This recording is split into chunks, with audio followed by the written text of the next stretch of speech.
दोस्तों, आप सब लोगों ने साउथ मूवी या तो कोई भी पहले की हिंदी मूवी, बॉलीवुड मूवी देखी होगी।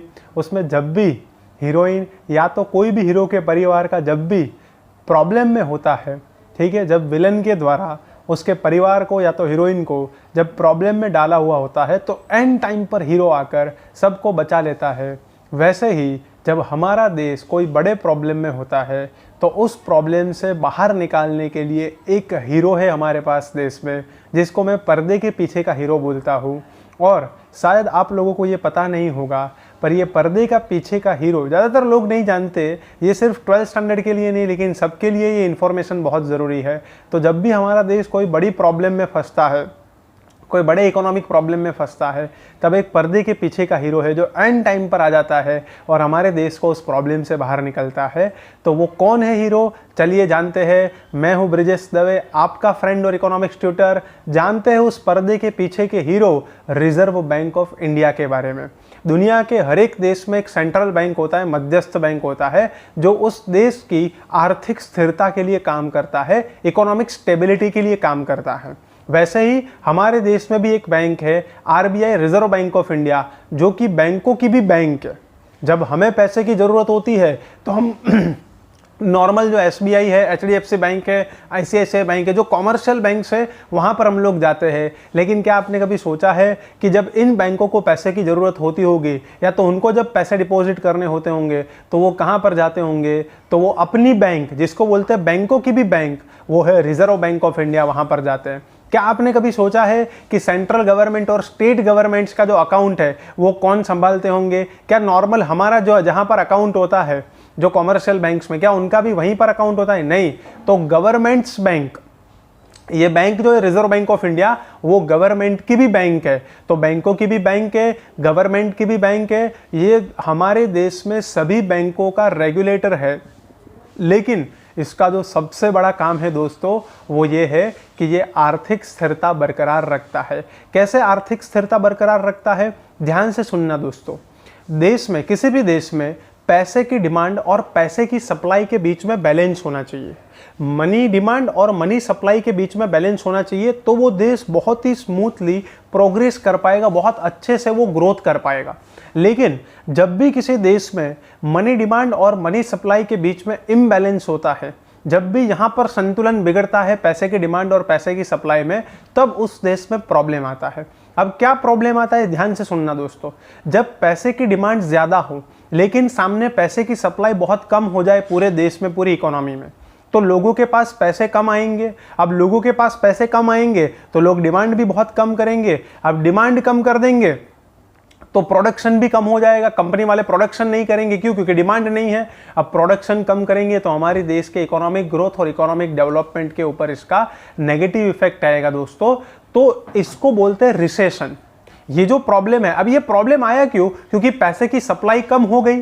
तो उस वक्त आरबीआई क्या करेंगे? उस वक्त आरबीआई कुछ ऐसा करेंगे जिससे देश में पैसे की सप्लाई बढ़ जाए। अब पैसे की सप्लाई बढ़ेगी तो लोगों के हाथ में ज़्यादा पैसे आएंगे, लोगों के हाथ में ज़्यादा पैसे आएंगे तो लोग ज़्यादा डिमांड करेंगे। तो जो डिमांड कम थी वो डिमांड बढ़ जाएगी, प्रोडक्शन भी बढ़ जाएगा, लोगों की इनकम भी बढ़ जाएगी और हम लोग रिसेशन से बाहर निकल जाएंगे। तो पैसे से रिलेटेड जो भी प्रॉब्लम होता है, मेजरली दो प्रॉब्लम होते हैं। एक होता है रिसेशन और एक होता है, मान लो कि पैसे की डिमांड के, जो मनी डिमांड है उससे कई गुना ज्यादा पैसे की सप्लाई बढ़ जाए पूरे देश में, मनी सप्लाई बहुत बढ़ जाए, हद से ज्यादा बढ़ जाए, सब लोगों के पास बहुत पैसा है। अब जितना पैसा ज्यादा होगा, हम बहुत ज्यादा डिमांड कर रहे हैं, बहुत ज्यादा। अब सामने गुड्स एंड सर्विसेज उतने हैं नहीं जितनी हम लोग डिमांड कर रहे हैं, तो इससे क्या होगा? गुड्स एंड सर्विस के दाम कंटिन्यूअस बढ़ते जाएंगे।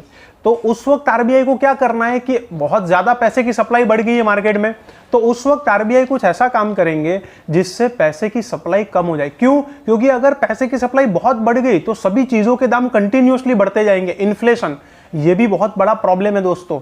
मैंने आगे समझाया था कि इन्फ्लेशन की वजह से इकोनॉमिक डेवलपमेंट के ऊपर इफेक्ट आता है।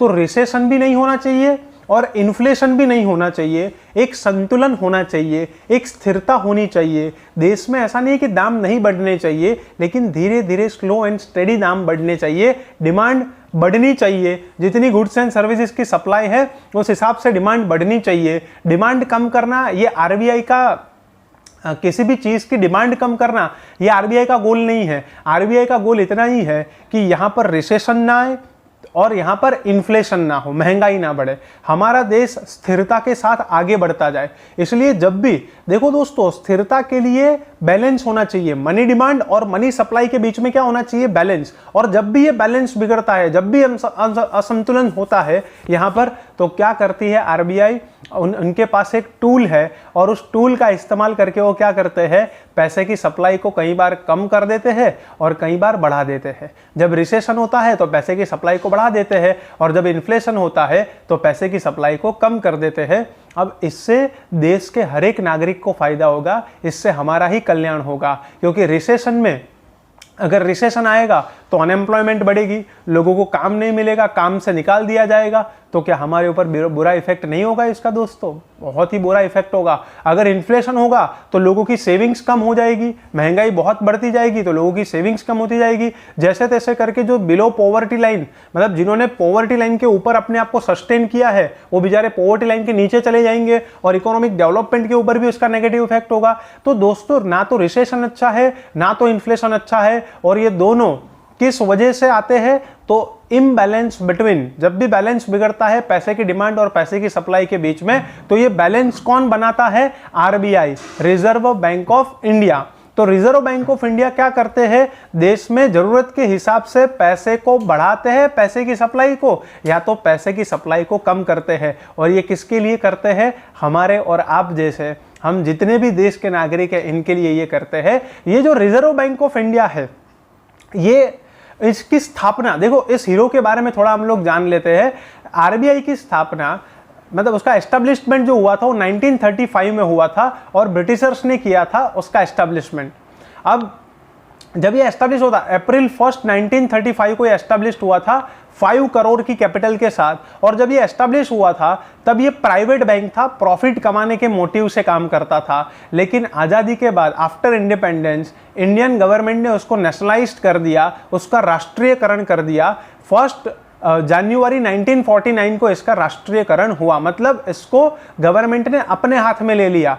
लेकिन आरबीआई जो है वो ऑटोनोमस बॉडी है। अब आप बोलोगे सर ऑटोनोमस बॉडी का मतलब क्या, तो ऑटोनोमस बॉडी का मतलब ये है कि भले गवर्नमेंट ने स्थापना की है, लेकिन ये लोग अब जो डिसीजंस लेंगे इनका एक ऑब्जेक्टिव होता है, ऑटोनोमस बॉडी का एक ऑब्जेक्टिव होता है, और वो ऑब्जेक्टिव को पूरा करने के लिए वो मतलब अपनी स्वतंत्रता से निर्णय ले सकते हैं। वो इंडिपेंडेंट है, मतलब गवर्नमेंट उनको ऑर्डर नहीं दे सकते हैं। जैसे आरबीआई का मेन गोल क्या है दोस्तों, तो हमारे देश में इकोनॉमिक स्टेबिलिटी बरकरार रखने का, आर्थिक स्थिरता बनाए रखने का। तो स्थापना भले गवर्नमेंट ने की है, ठीक है, लेकिन गवर्नमेंट उनको ऑर्डर नहीं दे सकते हैं। रिजर्व बैंक ऑफ इंडिया ऐसे ही कदम उठाएगी जिससे हमारे देश में इकोनॉमिक स्टेबिलिटी बरकरार रहे, आर्थिक स्थिरता बरकरार रहे। तो ये है हमारे देश का hero, reserve Bank of India. तो चलो इसके बारे में हम लोग अब बुक में से पढ़ते हैं। Central bank, there exist a central bank in all countries of the world which manages, evaluates and regulates the banking activities in the entire country. दुनिया के हर एक देश में एक मध्यस्थ बैंक होता है, सेंट्रल बैंक होता है, जो अपने देश में बैंकों के कामकाज के ऊपर ध्यान रखता है, उनका मूल्यांकन करता है और उनके ऊपर नियंत्रण रखता है। Besides, a central bank protects the interest and rights of customers of various banks and the general public. इसके अलावा ये जो मध्यस्थ बैंक है वो देश के नागरिकों के हितों का रक्षण करते हैं। अगर कोई भी बैंक हमारे साथ कुछ भी गलत करे तो हम कंप्लेन आरबीआई में कर सकते हैं, इसलिए आरबीआई रेगुलेटर है। दोस्तों, आपका और हमारा जो भरोसा है बैंकिंग सिस्टम के ऊपर, वो किसकी वजह से है, आरबीआई की वजह से है, क्योंकि आरबीआई रेगुलेट कर रहा है।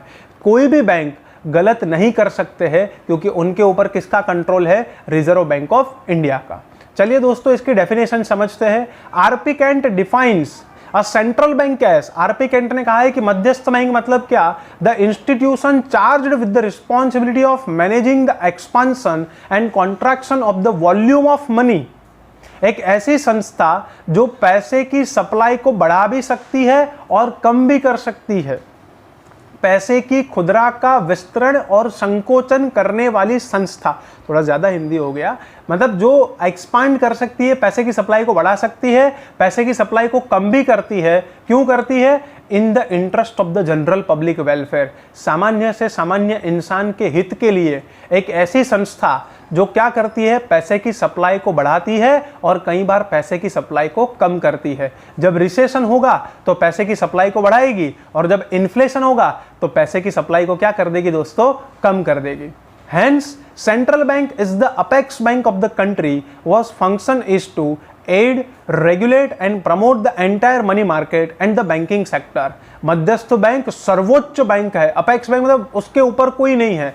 Central bank is the apex bank of the country was function, जिनका काम क्या है, बैंकिंग सेक्टर को मदद करना। एड का मतलब होता है मदद करना, उनके ऊपर नियंत्रण रखना और पूरे मनी मार्केट को क्या करना, प्रमोट करना, बैंकिंग सेक्टर को प्रमोट करना। And the banking sector as well as to maintain monetary financial stability for overall economic good of the nation, देश के आर्थिक हित के लिए आर्थिक स्थिरता बरकरार रखना।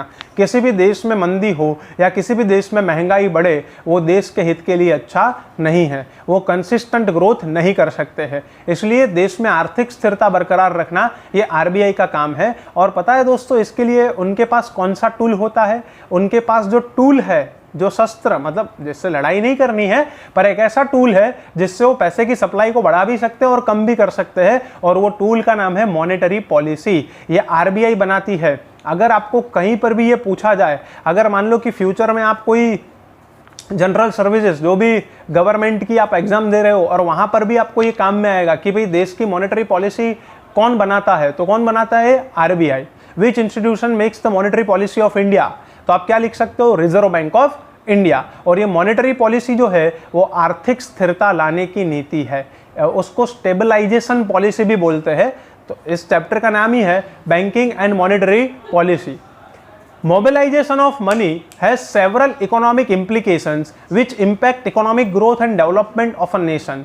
जो पैसा घूमता है उसके जबरदस्त इफेक्ट होते हैं इकोनॉमिक ग्रोथ और इकोनॉमिक डेवलपमेंट के ऊपर। The responsibility of regulating monetary or financial transactions in a country and maintaining the value of country's money currency rests with the central bank. दोस्तों, हमारे देश में जितने भी फाइनेंशियल ट्रांजैक्शन है, जितने भी जो पैसे की सप्लाई है, उसके ऊपर कंट्रोल है आरबीआई का। और रुपीस की जो वैल्यू, हर एक देश की अपनी अपनी एक करेंसी होती है। इंडिया की करेंसी है रुपीस, तो रुपीस की वैल्यू बहुत ज्यादा कम ना हो जाए, डेप्रिशिएट ना हो जाए, ये भी किसके हाथ में होता है? आरबीआई के हाथ में होता है। तो इसलिए आरबीआई क्या करती है, हमारी देखो, हमारी करेंसी हमारी इज्जत है, तो वो हमारी इज्जत, जो हमारी जो प्रेस्टीज है, वो कम नहीं होनी चाहिए इंटरनेशनल मार्केट में। इसलिए आरबीआई क्या करती है, हमारी करेंसी को एक हद से ज्यादा गिरने नहीं देती है, हमारी इज्जत बचा के रखती है। इसलिए तो बोल रहा हूं मैं, पर्दे के पीछे का hero. In order to fulfil this responsibility, ये सारी जिम्मेदारी निभाने के लिए आरबीआई के पास कुछ होना तो चाहिए। अ central bank formulates a monetary policy, ये सारी रिस्पॉन्सिबिलिटी निभाने के लिए आरबीआई मॉनेटरी पॉलिसी बनाती है। In short, A central bank assumes the responsibility of maintaining economic stability। कोई भी देश की मध्यस्थ बैंक, और हमारे देश की जो मध्यस्थ बैंक है आरबीआई, वो आर्थिक स्थिरता बरकरार रखने के लिए काम करती है। A central bank also provides monetary और financial advice and suggestion to the government। Central bank जो है वो गवर्नमेंट को एडवाइस भी देती है, कैसे पैसे इकट्ठा करे, कैसे उसको खर्च करे, और सजेशंस भी देती है आरबीआई। बहुत सारे लोगों का ये सपना होता है दोस्तों, जिसको इकोनॉमिक्स में नॉलेज होता है, कि हमें आरबीआई में जॉब मिले। तो आरबीआई के बारे में उससे पहले आरबीआई के बारे में जानना बहुत ज़रूरी होता है, और बहुत ही वैल्यूएबल, बहुत ही प्रेस्टीज वाली जॉब कहलाती है अगर आपको आरबीआई में जॉब मिले तो दोस्तों, ये जानने के बाद शायद आप में ये इच्छा होगी कि हम इसके बारे में ज़्यादा जानें। तो रिजर्व बैंक ऑफ इंडिया, उसके बारे में थोड़ी इंफॉर्मेशन जो मैंने आपको दी, यहां से हम लोग पढ़ लेते हैं। The central bank in India is known as Reserve Bank of India. Under the Reserve Bank of India Act of 1934, the Reserve Bank of India was established on April 1st, 1935 with a private paid-up capital of rupees 5 crores। Reserve Bank of India का कानून 1934 में बना था और established हुई थी अप्रैल 1st, 1935 को 5 करोड़ की कैपिटल से। जब ये स्टार्ट हुआ था तो ये कॉमर्शियल मतलब प्राइवेट बैंक था। RBI was nationalised on January 1, 1949। आजादी के बाद गवर्नमेंट ने इसको क्या कर दिया, राष्ट्रीयकरण कर दिया, अपने हाथ में ले लिया इसको। RBI is the apex bank of India which supervises and regulates the entire banking sector as well as formulates the monetary policy of India. RBI हमारे देश का सर्वोच्च बैंक है जो पूरे बैंकिंग सेक्टर के ऊपर ध्यान रखता है और नियंत्रण रखता है और हमारे देश की जो मॉनेटरी पॉलिसी है वो बनाता है। तो दोस्तों ये था हम पर्दे के पीछे का हीरो आरबीआई के बारे में। थोड़ा ऊपर ऊपर से मैंने आप लोगों को समझाया, क्यूरियोसिटी होनी चाहिए, इसको आप बेस बनाकर आगे इसके बारे में और जानो। इसके जो फंक्शंस है मैं आपको समझाऊंगा नेक्स्ट लेक्चर में। और दोस्तों एक क्रेडिट क्रिएशन वाला जो वीडियो है वो मुझे कब से बनाना है, वो मैं आपको 1-2 दिन के अंदर अंदर मैं आपको बना के सेंड कर दूंगा। और वो क्रेडिट क्रिएशन वाला बहुत ही प्रैक्टिकल है कॉन्सेप्ट, बहुत ही समझने जैसा कॉन्सेप्ट है। मैं आपको बता रहा हूँ लेकिन थोड़ा डिले हो रहा है। तो नेक्स्ट 1-2 वीडियो में मैं आपको कंफर्म क्रेडिट क्रिएशन वाला वीडियो बनाकर दूंगा जिससे आप वो टॉपिक अच्छे से समझ सकते हो। तो आशा रखता हूँ ये सेंट्रल बैंक आरबीआई के बारे में जो पर्दे के पीछे का हीरो है, ठीक है, जो हमारी मदद करता है इनडायरेक्टली, हमें पता भी नहीं होता है, जो ऑटोनोमस बॉडी है, तो इसके बारे में आई होप आप सब लोगों को समझ में आया होगा। मिलते हैं नेक्स्ट वीडियो नेक्स्ट लेक्चर में, तब तक के लिए जय सिया राम।